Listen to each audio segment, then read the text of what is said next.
Be'ezrat Hashem, Baruch Hashem, we're back at the Knesset Maor Yitzchak over here, Maple Ridge. Anybody wants to join us? Shacharit 6:45. Promise you, 7 regular time. They finish 7:45. If you're out of here to go to your work. So 6:45 they have Shacharit. 7:45 you're out of here. Plus hot breakfast. Here, Be'ezrat Hashem, Baruch Hashem, we're zochet to have Rafi join us. Okay, so we're continuing from yesterday. Today is, by the way, the 10th of the month of Kislev, which is Wednesday, the 4th day of the week of Parashat Shabbat, Shabbat V'Yishlach, B'Shat Muslachat. So we said yesterday that the remes, the hint in the Torah of 127 in Chaye Sarah is that the mother is mechuyevet, is obligated to mechanech et hayeled until minimum 7 years old, where there is an obligation, and later on, after 7, the father takes over. So we continue from there. So why did the it would be more than enough, sufficient enough in the Torah to say Sarah was 127 years old. Why repetition? The life of Sarah at the beginning of the pasuk, and then at the end of the pasuk, and in the middle, 100 years, 20 years, 7 years. So the rabbi says, "V'yesh lomar sheisha kshera otiotea kshera mikabelet tzachar be'amala dalet minei ha'chaim." A woman which is appropriate, kshera means befitting. Woman that is befitting, meaning befitting where the purpose of the woman was and is to help out her husband, to be ma'ale oto, to alleviate him and allow him to grow in kedusha, in holiness, and to emulate HaShem. So that kind of woman, the Torah tells us this is the real. So there are 4 elevations in that kind of woman. Echad, schar chayei ha'atzma she'amala b'chukei ha'Torah ha'sheichim l'nashim. The women are obligation. There is an obligation by a woman, and they get rewarded in their toil, in the laws, strict laws of the Torah that are completely related to them. כמו שרה אימנו, הנזכרת בפסוק הראשון של הפרשה, as it says over there, by the שרה אימנו that mentioned in the beginning of the parasha, ושם הפרשה מעיד על חיי פרשה, על חייה. And we see that the name of the parasha is חיים, or life of a woman, and that is חיי שרה. וזהו חיים הרמוזים בסוף הפסוק, בספר לרשע, שני חיי שרה. So it's telling you, why does it say חיי שרה in the beginning of the pasuk?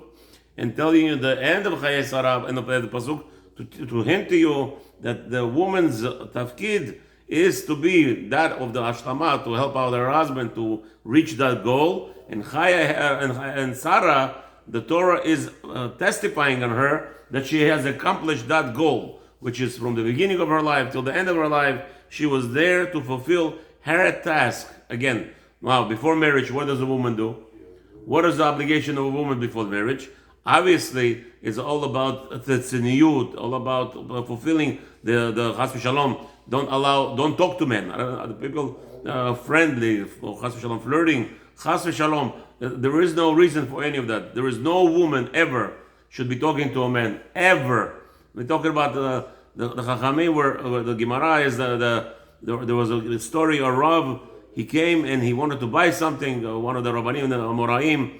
And he was asked to pay 5, and he offered 4. So the Amora next to him called him Minaef, like, how dare you? How dare you? You're negotiating with a woman? What's with you? It's a davar antzanua. So there's no negotiations. The least is possible. One time there was a man traveling on the path. He was trying to get to a city.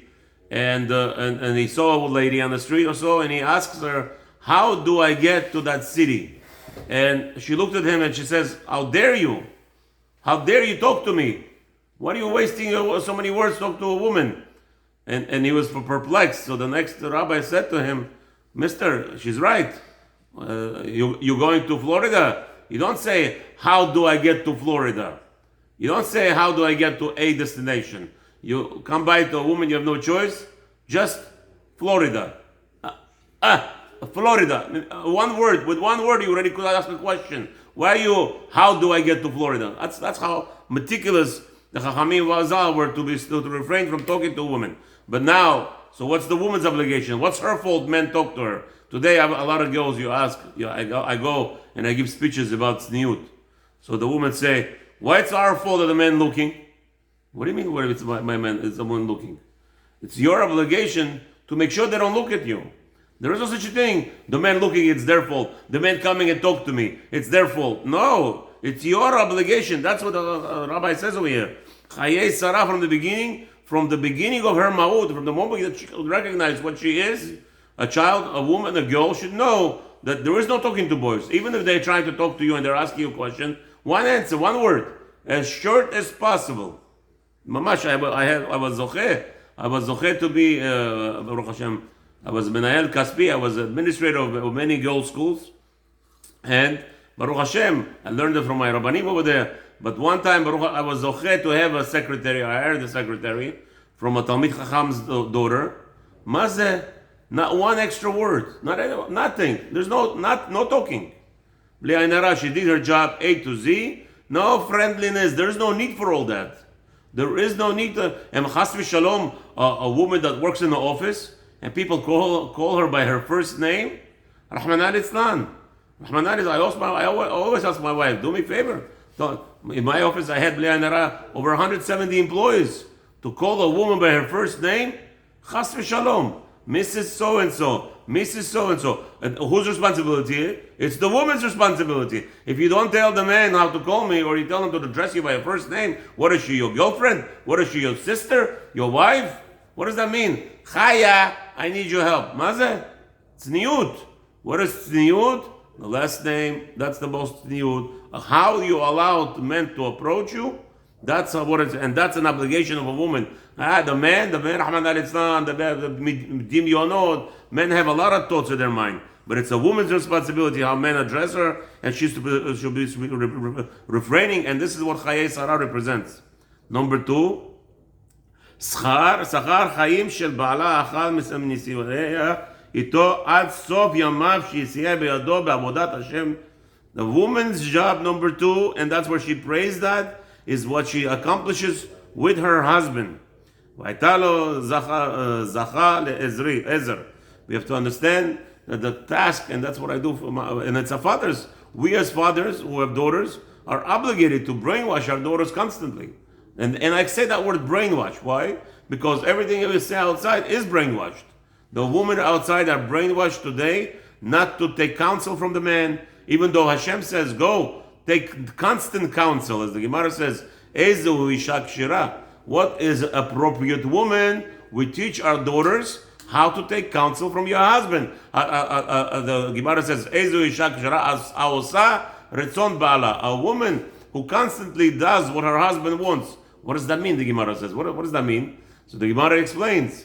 It says like this, in the halacha, in your house, you are the man. You are the owner of the entire, everything in your house. Everything that's in your house, you have a full possession and full right to it. And including every part in the kitchen and everything. However, the Chachamim tell us that the woman in the kitchen, she's the boss. You have no right, you were mochel, since she's your ezer, since she comes to help you, and she's there to make sure that you're not going to be busy with cooking, you're not taking care of the children, changing diapers, you go learn Torah. So the woman has a full right in the kitchen, and more than that, she has now the ba'alut, she has the right to do whatever she wants in the kitchen, with any utensil and everything, even though it belongs to you. So the Chachamim ask, so what's the Isha Kshira? The Gemara answers, even though she has full rights to decide what to do with dishes. If a neighbor comes and asks, can I borrow a pot to cook some dish, special dish? The woman has a right to give it to her. But the Gemara says no. Mazeh Isha Kshira, what's Aosar Bala, meaning she goes to her husband and she asks him, should I give this pot away for that day? Meaning, even though she has the full right to it, she doesn't have to ask halachically to her husband. But the Isha Kshira, she's coming and she's taking counsel from the husband. Meaning, when Hashem said, when Hashem told